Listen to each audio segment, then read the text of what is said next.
కారం రంగు రుచితో ఉంటుంది. ఆచి మిరపపొడి అదరగొట్టే కారం రంగు రుచి.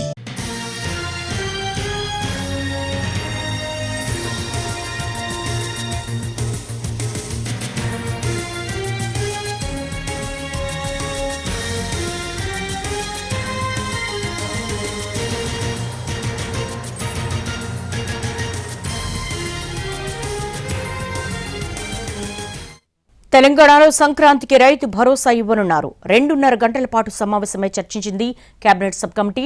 జిల్లాల పర్యటనలో వచ్చిన అభిప్రాయాలు క్రోడీకరించింది. అయితే విధి విధానాలు ఇంకా పూర్తిగా కొలిక్కి రాలేదు. ఐటీ చెల్లించే వారికి రైతు భరోసా ఇవ్వాలా లేదా అన్నదానిపై చర్చించారు. రైతు భరోసాకు పరిమితి పెట్టాలా లేదా అన్న అంశంపై కూడా చర్చించింది సబ్ కమిటీ. 2.5 గంటల పాటు సుదీర్ఘంగా కొనసాగింది కేబినెట్ సబ్ కమిటీ భేటీ.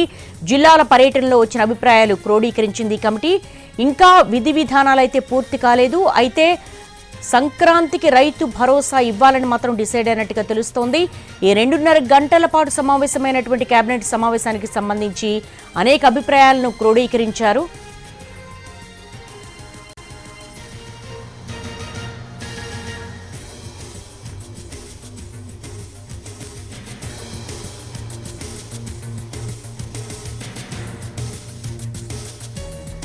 తెలంగాణలో సంక్రాంతికి రైతు భరోసా ఇవ్వనున్నారు. 2.5 గంటల పాటు సమావేశమై చర్చించింది కేబినెట్ సబ్ కమిటీ.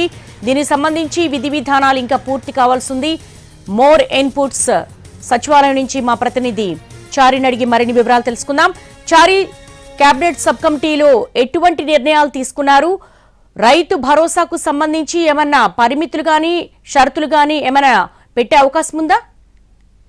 సంక్రాంతి పండగకి రైతుల ఖాతాలో రైతు భరోసా వేస్తామని చెప్పేసి ఇప్పటికే సీఎం రేవంత్ రెడ్డి ప్రకటించారు. అందుకు అనుగుణంగా ఈ రైతు భరోసా ఎవరికి ఇవ్వాలి, నిబంధనలు ఎలా ఉండాలి, విధి విధానాల ఖరారుకు సంబంధించినటువంటి అంశాలన్నిటి మీద కూడా సబ్ కమిటీని వేశారు. డిప్యూటీ సీఎం బట్టి విక్రమార్క అధ్యక్షతన ఈ సబ్ కమిటీ ఉంది. ఈ సబ్ కమిటీ సచివాలయంలో ఇవాళ 2.5 గంటల పాటు భేటీ అయింది. డిప్యూటీ సీఎం బట్టి విక్రమార్క, అలాగే పొంగులేటి శ్రీనివాసరెడ్డి, తుమ్మల నాగేశ్వరరావు, మంత్రి శ్రీధర్బాబు, ఈ నలుగురుతో పాటుగా వ్యవసాయ శాఖకు సంబంధించినటువంటి అధికారులంతా కూడా ఈ సమావేశానికి హాజరయ్యారు. ప్రధానంగా ఈరోజు విధి విధానాలకు సంబంధించి కొంత కొలిక్కి వస్తుంది అనేటువంటి ఆశాభావంతో ఉండే, కానీ అనేక రకాల అభిప్రాయాలు, విస్తృతమైనటువంటి చర్చ జరిగిన తర్వాత ఇప్పటి వరకు ఈ విధి విధానాలు కొలిక్కి రాలేదు.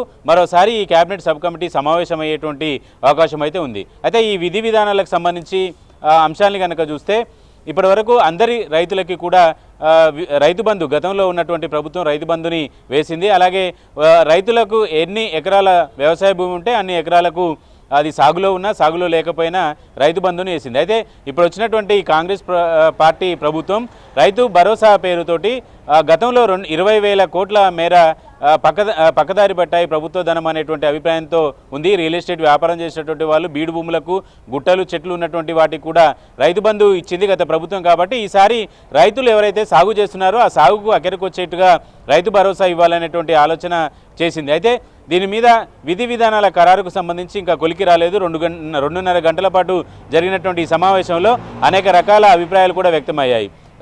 ఐటీ చెల్లించే వాళ్లకు రైతు భరోసా ఇవ్వాలా లేదా, అలాగే ఎన్ని ఎకరాల పరిధి ఏమైనా పెట్టాలనేటువంటి అంశాలన్నిటి మీద కూడా చర్చ జరిగింది. ఈ నేపథ్యంలో విస్తృతమైనటువంటి అభిప్రాయాలు సేకరించిన తర్వాత విధి విధానాలు ఖరారు చేయాలనేటువంటి ఆలోచనకి ప్రభుత్వం వచ్చినట్టు తెలుస్తుంది. దాంట్లో భాగంగానే సబ్ కమిటీ మరోసారి భేటీ అయ్యే అవకాశం ఉంది. All right Chari, thanks for the live updates.